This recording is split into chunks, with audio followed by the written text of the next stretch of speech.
저는 대학교를 다닐 때, 대학교 1학년 때 동아리 활동을 했었습니다. 두 개의 동아리를 제가 가입을 했었는데요. 하나는 그 그리니치라는 천문 동아리였고, 또 하나는 SFC라는 선교 단체 이 기독교 동아리였습니다.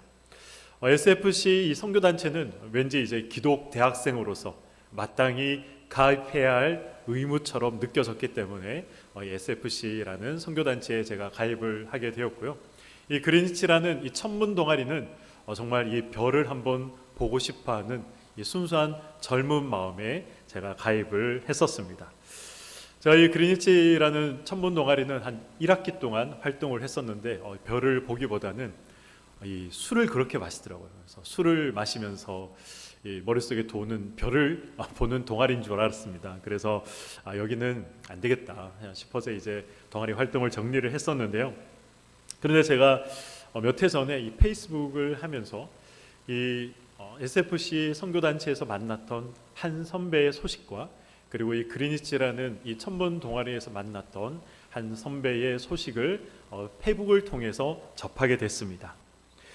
선교단체에서 만난 그 선배는 4년 전면 장학금과 함께 졸업 후에 바로 삼성에 취업이 되는 그런 이제 앞길이 보장된 그런 선배였습니다. 그리고 이 천문 동아리에서 만났던 그 선배, 6개월의 짧은 시간 동안 만났던 그 선배는 이 굉장히 성공에 목말라 했던 사람이었습니다. 그래서 이 버릇처럼 나에게 내가 성공만 할 수 있다면 나의 영혼이라도 팔 수 있다, 이런 이야기들을 종종 하곤 했었습니다. 페북을 통해서 이 소식을 들은 이 천문 동아리의 선배는 꽤나 잘 나가는 회계사로 지금 일을 하고 있었습니다. 그리고 선교단체에서 만났던 그 선배, 4년 동안 장학금을 받고 그리고 졸업 후에 삼성에 취업이 보장되어 있었던 그 선배는 졸업 후에 아프리카의 선교사로 나가게 되었고, 이 선교 활동을 하면서 풍토병에 걸려서 순교를 했다, 그런 소식을 접하게 되었습니다. 저는 이 소식을 접한 다음에 참 많은 생각들을 하게 됐습니다. 도대체 예수를 믿는 사람과 믿지 않는 사람들은 뭐가 다른 것일까? 예수를 믿는 자와 믿지 않는 자의 이 궁극적인 차이는 무엇인가? 그리고 신자와 불신자의 다름은 무엇에서부터 출발하는가? 이런 이제 질문들이 제 속에 쏟아지기 시작했습니다. 그리고 저는 오늘 이 로마서 말씀을 통해서 이러한 질문들에 대한 답을 찾을 수가 있었습니다. 오늘 본문을 우리가 명확하게 이해하기 위해서는 사실 이 1장부터 우리가 한번 살펴볼 필요가 있습니다. 우리 로마서 1장부터 17장까지 사도 바울이 말씀하고 있는 것이 무엇입니까? 복음에 대해서 이야기하고 있습니다. 복음이 무엇인가? 거기에 대해서 우리들에게 말씀하고 있는 것이죠. 복음. 우리가 복음이라고 이야기하는데 복음이 무엇입니까? 예수 그리스도가 복음입니다. 예수 그리스도로 말미암아 내가 가질 수 없는 것을 가지게 되었고, 내가 있을 수 없는 자리에 내가 될 수 없는 자가 될 수 있었다, 그것을 말씀하고 있는 것이죠. 바울이 말하고 있는 우리가 가질 수 없는 것, 우리가 될 수 없는 것, 그것이 무엇입니까? 1장 17절에서 이야기하기를 우리가 가질 수 없는 하나님의 의를 우리가 소유하게 되었다, 그렇게 이야기를 하고 있습니다. 그래서 하나님의 의를 소유했기 때문에 우리가 될 수 없는 존재가 되었는데, 그 될 수 없는 존재가 무엇입니까? 의인이 되었다는 것이죠. 하나님의 의를 소유하게 되었기에 우리 모두가, 예수 믿는 모두가 의인이 되었다, 그것을 사도 바울이 말씀하고 있는 것입니다. 하나님의 의가 이제 나의 의가 되었다. 하나님의 오름의 기준에 절대적으로 도달할 수 없었던 내가, 하나님의 그 기준에 미달될 수밖에 없었던 내가 의인이 되었다. 그래서 하나님의 자녀가 되었다, 그것을 말씀하고 있는 것입니다. 누구를 통해서요? 예수 그리스도를 통해서 그렇게 되었다는 것이죠. 그래서 우리의 신앙과 삶의 모든 이 근거, 그 근거들이 여기에서 출발하게 되는 것입니다. 그 근거가 무엇입니까? 저에게 더 이상 발목 잡히지 않을 근거가 되는 것이죠. 우리가 추하고 엉망인 그런 삶을 살았다 하더라도 그럼에도 불구하고 하나님 앞에 나아갈 수 있는 근거가 여기에 있는 것입니다. 자유할 수 있는 근거, 남을 판단하지 않을 근거, 그리고 지금 내 옆에 있는 지체를 사랑해야 하는 근거, 그 모든 근거들이 여기에서 출발하게 되는 것입니다. 그리고 로마서 1장 18절부터 오늘 본문까지 대반전의 내용이 등장하고 있습니다. 무슨 내용입니까? 구원의 길이 여기에 있는데 너희들이 거부한다면, 이 길을 거부한다면 어떻게 된다고 말씀하고 있습니까? 심판을 받을 것이다. 오늘 본문 5절의 말씀대로 이야기하자면 하나님 앞에 진노를 지금 쌓고 있다라고 말씀하고 있는 것입니다. 오늘 우리가 읽은 이 본문은 바로 하나님의 인내에 대해서, 그리고 하나님의 심판에 대해서 말씀하고 있습니다. 이 말씀을 우리가 조금 더 깊이 생각을 해본다면 예수님을 믿는 자와 믿지 않는 자의 궁극적인 차이는 무엇인가? 신자는 예수를 믿어서, 성도는 예수를 믿어서 무엇이 달라졌고, 불신자는 예수를 믿지 않기에 무엇이 문제가 되는가? 신자와 불신자의 다름은 어디에서 출발하는가 하는 문제를 오늘 본문을 통해서 우리는 확인할 수 있는 것입니다. 로마서 2장 4절과 5절 말씀을 우리 다시 한번 읽어보도록 하겠습니다. 시작. 혹 내가 하나님의 인자하심이 너를 인도하여 회개하게 하심을 알지 못하여 그의 인자하심과 용납하심과 같이 참으심이 풍성함을 멸시하느냐? 다만 내 고집과 회개하지 아니한 마음을 따라 진노의 날, 곧 하나님의 의로우신 심판이 나타나는 그 날에 임할 진노를 내게 쌓는도다. 아멘. 4절과 5절에 보면 반복해서 등장하는 단어 하나가 있습니다. 그것이 무엇입니까? 바로 회개라는 단어입니다. 지나친 이분법적으로 제가 생각하고 나누는 것일지는 모르겠지만 따지고 보면 세상은 모두 두 부류의 사람으로 나눌 수 있을 것 같습니다. 회사에서는 정규직과 비정규직으로 나눌 수 있고, 예배 시간에는 조는 성도와 졸지 않는 성도로 나눌 수 있을 것 같습니다. 성경적으로 이렇게 세상을 두 부류로 나눈다면 예수를 믿는 자와 믿지 않는 자로 나눌 수 있을 것입니다. 한마디로 구원받은 자, 구원받지 못한 자, 이렇게 나눌 수 있다는 것이죠. 오늘 본문의 표현대로 이야기하자면 회개한 자와 회개하지 않은 자로 나눌 수 있는 것입니다. 본문을 묵상하면서 회개는 어떤 사람이 하는 것일까 한번 생각을 해봤습니다. 사랑하는 성도 여러분, 회개는, 우리가 이야기하는 이 회개는 어떤 사람들이 하는 것입니까? 구원받은 사람들만이, 하나님께서 그 마음 가운데 찾아가시고 하나님께서 그 마음 가운데 역사하셔서 자신의 죄를 깨닫게 된 자만이 회개할 수 있는 것입니다. 그 이유는 반드시 구원은 회개를 동반하기 때문에 그렇습니다. 이 회개의 의미를 추측해보면 뜻밖의 우리가 성도가 무엇인가, 신자라고 하는데 이 신자가 무엇인가, 그리고 불신자는 또 무엇인지, 그리고 그들과 우리의 차이점이 무엇에 있는지 우리는 확인할 수 있는 것입니다. 회개가 무엇입니까? 회개, 아마 다들 그런 경험이 있지 않을까 생각합니다. 우리가 수련회나 또 어떤 기도원이나 기도회에 참석을 하면, 우리가 은혜를 받으면, 하나님께서 또 우리 마음 가운데 성령을 부어주시면 우리가 뜨겁게 기도하면서 눈물과 콧물을 쏟으면서 기도할 때가 있습니다. 아마 기도할 때는 눈물 콧물 다 쏟으면서 기도해도 우리가 아무렇지도 않은데, 기도회가 다 끝나고 나서 고개를 숙여 바닥을 내려다보면 눈물과 콧물이 막 흥건하게 쌓여있는 경험 있으시죠? 그래서 휴지를 찾다가 없으면 어떻게 합니까? 깔고 있던 방석을 조금씩 전진시켜서 살짝 덮는 그런 경험 없으십니까? 네, 죄송합니다. 저만 그랬던 것 같습니다. 네, 우리가 회개다 하면 이러한 어떤 모습들을 생각하기 마련인데, 우리가 이 회개를 이야기할 때는 그런 어떤 의미의 그런 모습이 중요하지만 이제 그런 어떤 의미가 아니라, 회개라는 이 말 속에는 다시 생각한다, 다시 돌아본다, 다시 생각한다, 이런 의미가 있습니다. 자기 생각이나 주장이 전부가 아님을 우리가 깨닫게 되는 것이죠.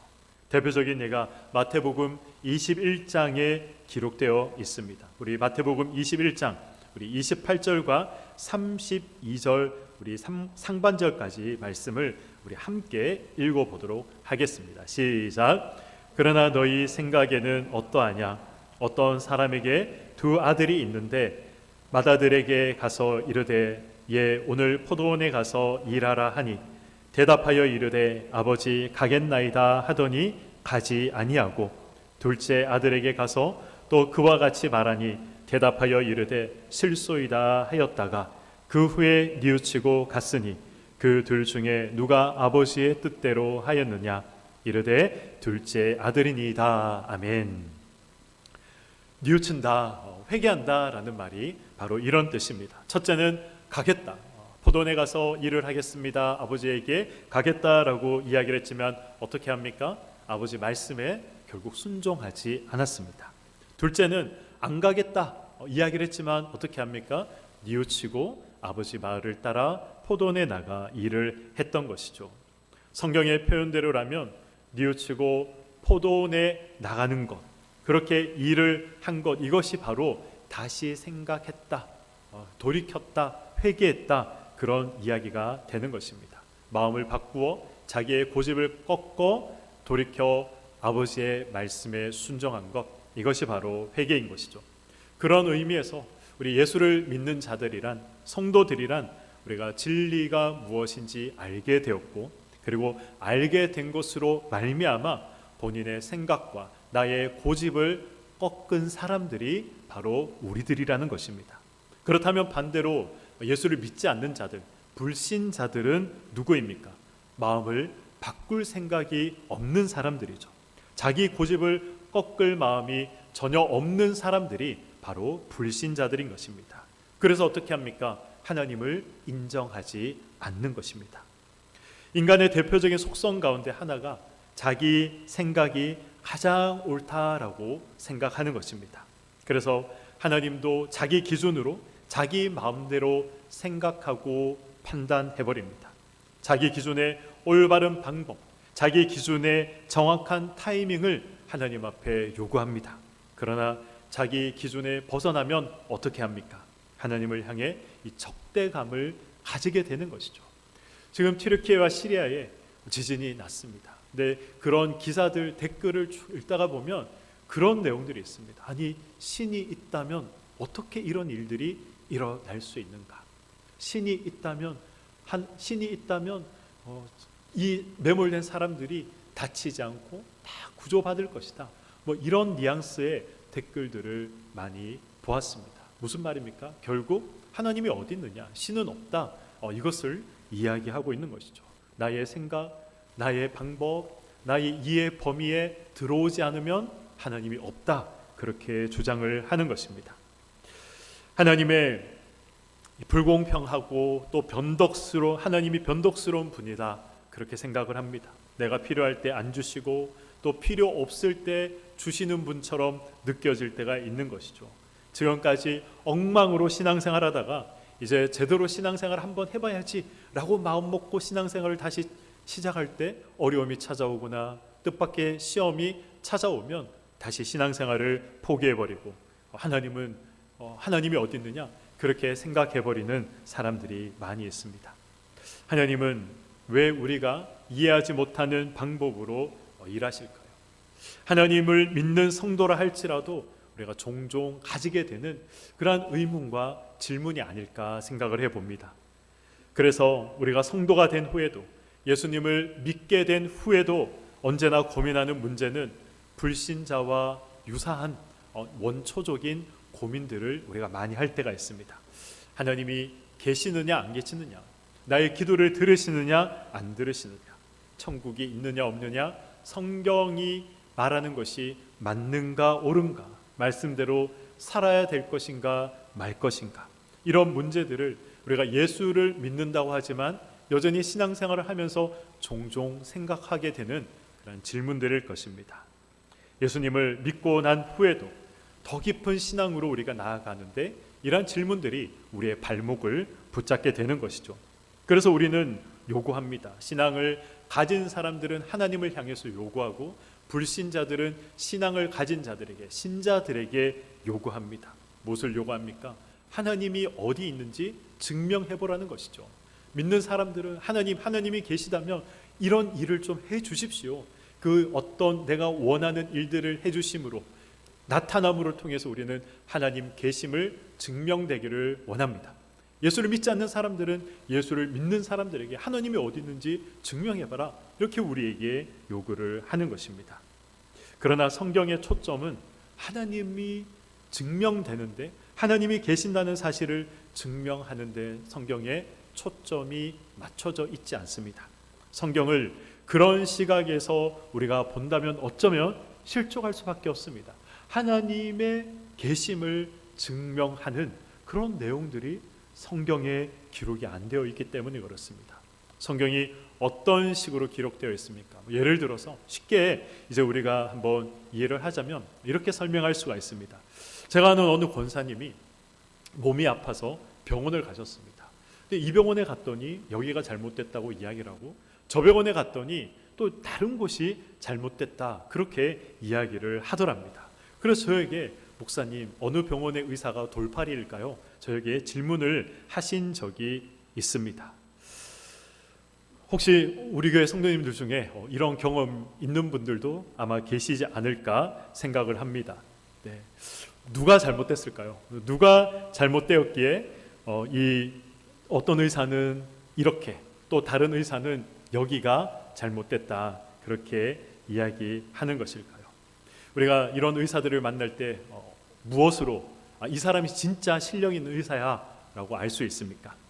우리가 진찰을 통해 이 정확한 진단을 하는 사람을 보고 우리는 이 사람이 진짜구나 판단할 수 있는 것이죠. 여기를 누르면 여기가 아프죠. 여기를 붙잡으면 다시 움직일 수 있죠. 이런 식으로 정확하게 진찰하고 진단해서 원인이 무엇인지 이야기하는 사람, 밝혀내는 사람을 우리는 명의다, 진짜다, 그렇게 이야기를 하는 것입니다. 성경이 우리에게 말씀하고 있는 것이 동일합니다. 하나님이 계신다는 것을 무엇으로 증명할 수 있느냐? 천국과 지옥이 있다는 것을 무엇으로 증명할 수 있느냐? 성경에서 하나님을 증명하고 천국과 지옥을 증명하는 내용들은 없습니다. 진짜 실력 있는 의사를 증명하는 방법은 어느 의대를 나왔느냐, 얼마나 많은 사람들을 진료하고 진찰했는가, 그것으로 증명되는 것이 아닙니다. 당신은 이런 병이 있는데 이 병의 증상은 이렇게 나타날 것이고, 결국 이렇게 치료하지 않으면 당신은 이런 상태가 될 것이다 라고 명확하게 말하는 사람이 진짜 의사인 것이죠. 성경이 바로 우리에게 그런 이야기를 하고 있습니다. 성경은 우리가 걸린 병이 무엇인지, 그리고 그 병의 원인이 무엇인지, 그 병이 죽을 병인데 증상이 어떻게 나타나고 있는지, 그 병의 치료 방법이 무엇인지 너무나도 정확하게 우리에게 말씀하고 있는 것입니다.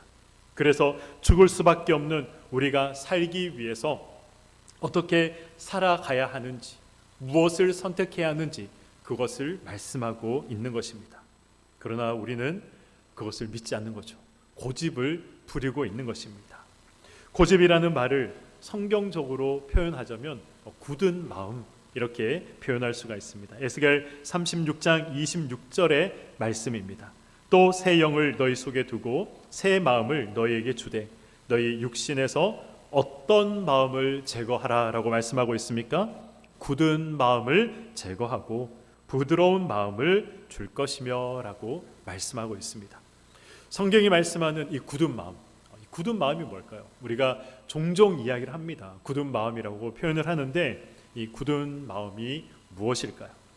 우리가 이 태양볕이 장렬하는 뜨거운 햇볕 아래 아이스크림을 갖다 두면 어떻게 됩니까? 삽시간에 녹아 없어지고 맙니다. 그러나 찰흙 한 뭉치를 햇볕 아래 두면 어떻게 됩니까? 이것이 나중에 굳어서 단단한 돌멩이처럼 되어버리는 것이죠. 지늘기 햇볕 아래 굳어지는 것, 이것이 바로 굳은 마음이라는 것입니다. 똑같은 태양볕 아래 있지만 아이스크림은 녹고 지늘근 굳어지는 것처럼 인간의 마음이 그렇다는 것이죠.